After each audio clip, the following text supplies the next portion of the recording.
Hello and welcome. My name is Carsten Lützen. I'm a Scrum Master and Agile Coach. If you like these videos, please subscribe. That would be awesome. Today I'll focus on yet another activity for retrospective or evaluation of a meeting. I've actually used it for both and can highly recommend it.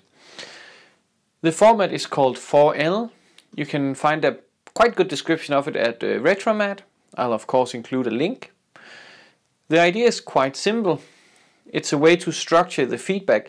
So just ask the question. It can be in this last sprint or in this workshop we've just been through. What are the things that you liked? Things that we should definitely do again. Things that were just awesome. What are things that you lacked in this session on this retrospective? aka things that we should have done more of.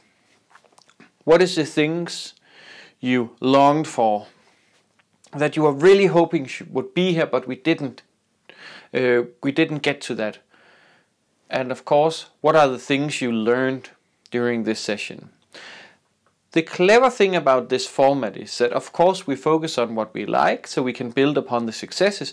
We also focus on learnings, so what did we actually learn in this session, if anything at all. So if we don't have anything up here, then we probably need to take a step back and look at whatever we had gone through and see, is this the right way of doing this?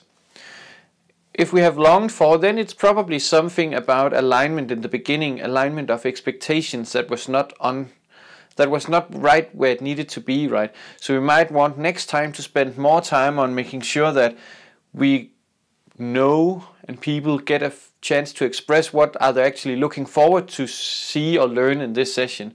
And the lacked is of course things that we just didn't do, or we only did too little of.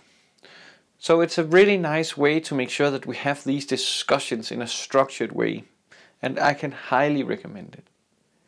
And that's my way of doing this 4L, and links are in the description. And of course, as always, please subscribe and share. That would be awesome. Have a nice day.